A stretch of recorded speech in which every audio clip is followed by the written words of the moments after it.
What if the clothes in your closet were silently working against you? What if that jacket you love, that logo you wear, that trend you follow wasn't just fashion but a doorway, a spiritual invitation to chaos, confusion, and control, and you never even saw it coming? Kathryn Kuhlman once said, "The enemy is subtle. He doesn't need a scream. He only needs a whisper."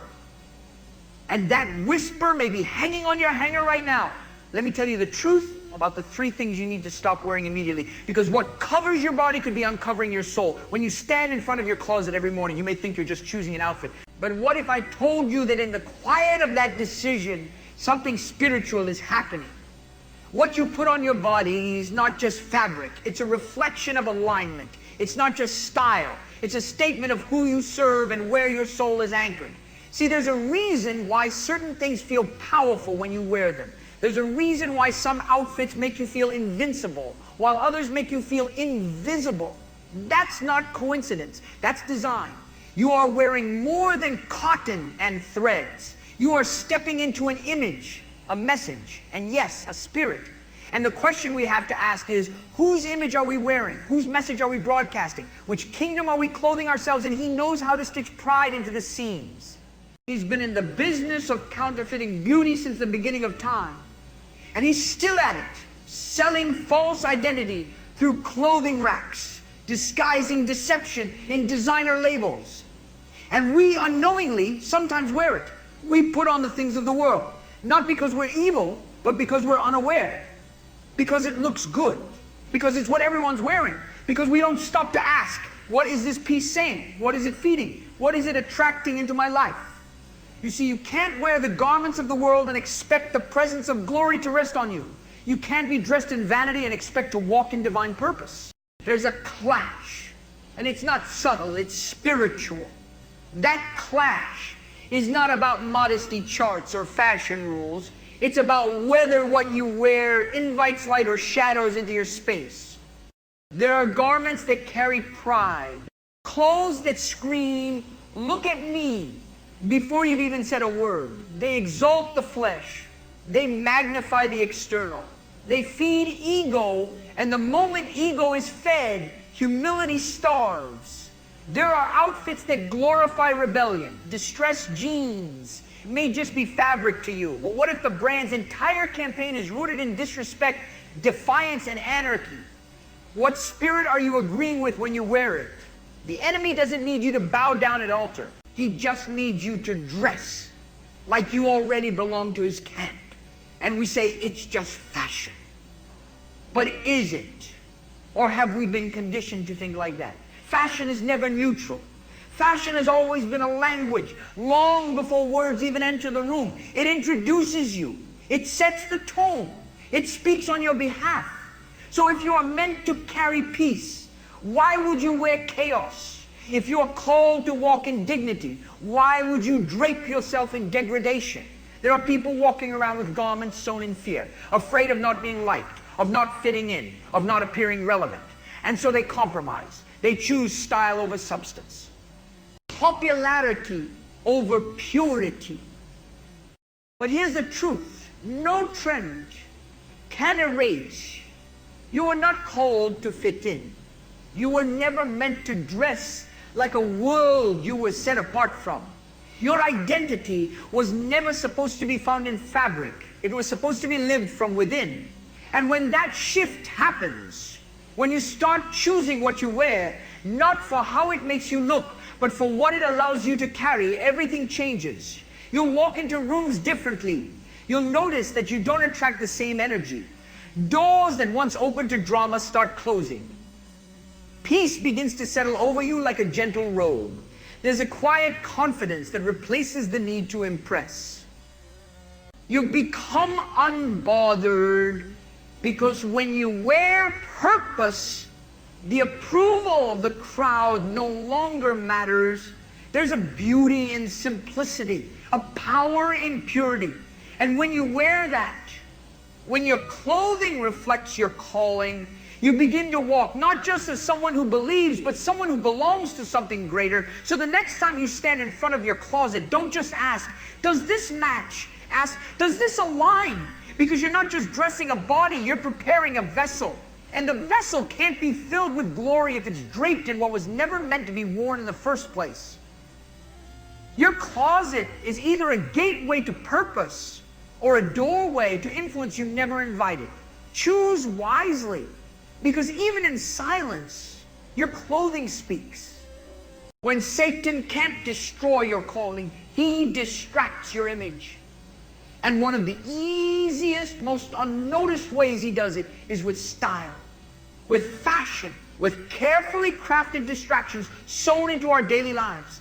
Now, I know that might sound dramatic to some, but listen closely, because this isn't about judgment, this is about awakening. We're talking about how the enemy uses fashion not just to influence culture, but to confuse identity, distort purpose, and delay destiny. It doesn't happen with a pitchfork. It doesn't happen in smoke and shadows. It happens in front of a mirror when you put something on that was never designed for your spirit to carry.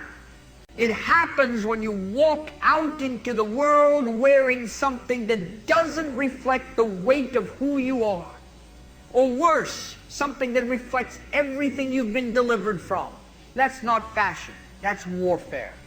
The enemy has always understood the power of symbols, of garments, of appearance. In fact, one of his greatest deceptions is making you believe that clothing is just clothing. He wants to convince you it's harmless, trend-based, self-expression. But what happens when that trend expresses rebellion? What happens when that style was born out of rage, out of seduction, out of spiritual confusion? Because make no mistake, styles carry spirits. Fashion movements are born from ideologies. When you wear what came from confusion, you invite confusion. When you wear what was inspired by darkness, you start to feel spiritually heavy. And you can't quite figure out why your thoughts are foggy, your peace is gone, or your confidence disappears the moment the outfit does. Have you ever noticed how certain pieces make you walk different? How some clothes make you more bold? But not in a holy way, in a prideful way.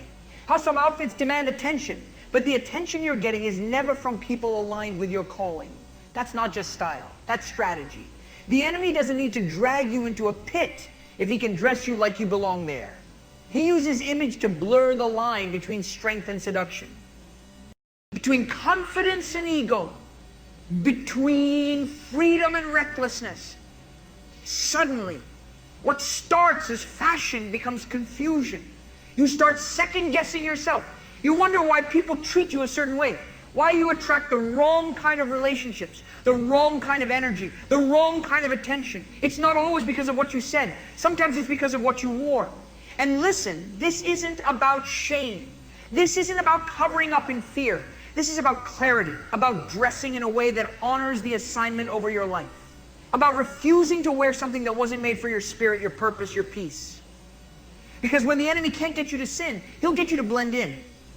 And one of the quickest ways to blend is to look like everything and everyone around you. You become unrecognizable in the crowd, not because you've lost your voice, but because you've dressed it in compromise. You've silenced your spirit beneath layers of trends that were never yours to wear.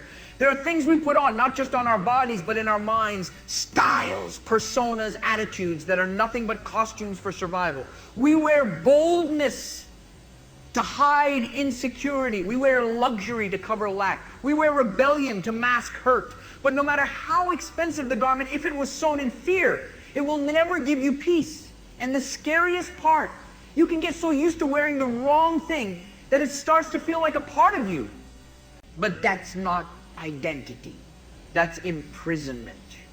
That's confusion disguised as confidence. That's the enemy dressing you in chains and calling it freedom. There's a better way. There's a freedom that doesn't require flash. A beauty that doesn't need to beg for attention. A strength that doesn't need to scream. And it comes when you stop wearing the things that confuse your calling. When you stop letting fashion speak louder than your spirit. Because you are not a mannequin. You are not a billboard for culture. You are a vessel. A light. A reflection of something so much greater than this world can offer. And it's time to dress like it. There's a reason some clothes make you feel unsettled, even if you can't explain why. There's a reason a shirt can feel heavy, or a pair of shoes you used to love now make you uncomfortable. That's not your imagination. That's your spirit speaking. Because every item you put on carries more than style, it carries influence. And sometimes what you wear is not just fabric, it's agreement. Silent agreement with spirits that don't belong in your life. See, the question isn't, is this in fashion? The question is, what spirit is behind this fashion? Because not all trends are birthed in creativity. Some are born in chaos.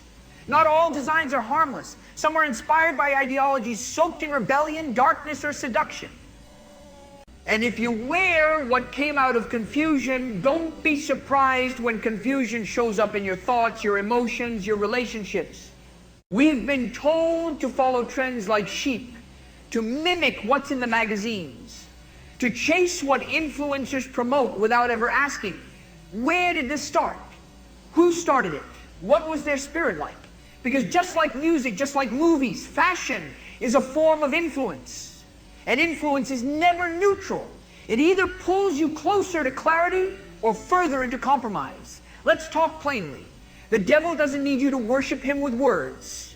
All he needs is your silent participation. All he needs is for you to wear something that makes you blend in with rebellion, with lust, with pride, and he has a foothold. He uses fashion as camouflage. You think you're just dressing for the day, but in the spirit, you're wearing confusion like a cloak. You're putting on someone else's pain, someone else's identity, someone else's agenda. Why do you think certain clothing items are always surrounded by the same energy? Certain cuts, certain logos, certain brands? Every time you wear them, it's like your mind shifts. You feel bolder but not wiser, louder but not deeper. You feel watched but not valued. That's not clothing, that's a spirit. And here's the dangerous part. When you wear it long enough, it starts to wear you. It shapes your behavior. It shifts your boundaries. It redefines what you tolerate, what you attract, what you expect. You begin to carry the attitude that came stitched into that item. Suddenly you're more defensive, more aggressive, more focused on being seen than being whole. You start showing skin but hiding your soul. This is what the enemy wants, not to destroy you in a single moment, but to gradually convince you that your body is a product, your style is your power, and your worth is your image. He wants you to forget that you were made for more than this, more than fabric and filters and applause. He wants you to dress like you belong to the world, because if you do, you might forget you were ever set apart. That's the trick, to confuse identity through clothing, to distort your sense of belonging by offering you an image that feels powerful on the outside but starves you on the inside. And some people wear that image for so long they forget who they were before they put it on. But it doesn't have to be that way. You can choose to wear something that honors your peace. You can choose to put on clothes that don't scream for attention but whisper purpose. You can choose to reject the silent agreement that comes with fashion rooted in rebellion. Because at the end of the day, fashion isn't evil, but it can be weaponized. And when it is, you have to discern. You have to pause and ask, not, does this look good, but does this carry peace? Not, will people like me in this, but will this welcome the right spirit into my space? The enemy's strategy is subtle. He doesn't shout. He whispers through stitching and silhouettes. He hides in what looks harmless. And that's why your awareness has to be sharp. Because what you wear can either make you forget who you are or remind you who you belong to. Some garments are garments of bondage, not beauty. And you don't even realize you're chained until you try to step forward and something pulls you back. It's subtle, it's quiet, but it's there.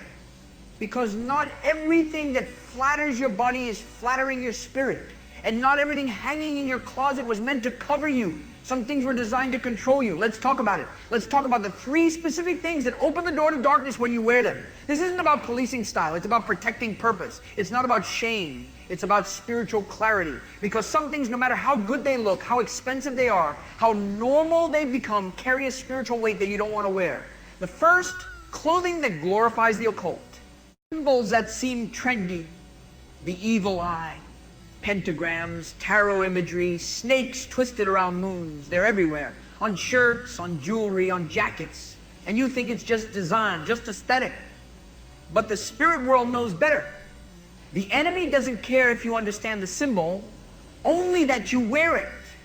Because wearing it is silent agreement. Wearing it is permission. You don't need to speak a curse to invite it in. Sometimes you just need to drape it across your shoulders. The second, hypersexualized clothing that distorts the body into a weapon. And listen, this isn't about covering yourself out of fear. This is about dressing in a way that refuses to feed the spirit of lust that's running rampant in the world today.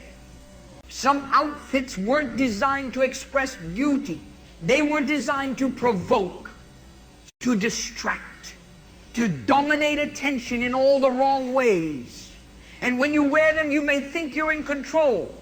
But really, you're walking under a spirit that thrives on objectification, that feeds on empty praise, that turns your value into a glance instead of a destiny. The enemy wants you to confuse visibility with worth. He wants you to show skin and lose your sense of sacredness. Because the moment you forget how precious you are, you'll settle for attention instead of alignment. And the third, clothing tied to rebellion. Whether it's slogans that mock authority, shirts dripping with sarcasm and pride, or styles rooted in anti-order movements, what you wear reflects what you honor. And when you wear rebellion, you breathe it in. You start to carry that resistance in your posture, your tone, your choices. You may not notice it at first, but slowly you become harder to lead, quicker to argue, slower to listen. That's not just personality. That's a garment you agreed with. The enemy doesn't just want your wardrobe. He wants your agreement, because agreement is access. You see, people think spiritual warfare is all about casting out darkness in dramatic displays. But most of the time, it starts in ordinary places, quiet compromises, harmless habits. And yes, in your clothing, what you wear is a decision, not just for the day, but for the spirit you carry into it. You are a vessel. And vessels weren't made to look trendy. They were made to carry something sacred. So when you get dressed, ask yourself, is this helping me carry what I've been called to carry? Or is it leaking my purpose for the sake of attention? Because there are garments that feel good but drain you. Styles that boost your ego but poison your peace. And if you're not careful, you'll build your identity on outfits that were never designed for your calling. You'll fight battles and wonder why you're losing, not realizing you walked into the fight wearing something that gave the enemy permission. It's time to take inventory, not just of your closet, but of your spirit. What have you been wearing that doesn't belong to your future? What have you clothed yourself in that once gave you confidence, but now only brings confusion? The enemy doesn't need to kick down the door if you hang his spirit on your shoulders like a jacket. So take it off. Every shirt that glorifies darkness, every outfit that invites lust, every piece soaked in rebellion, take it off. Because you weren't made to carry the weight of what was never meant for you.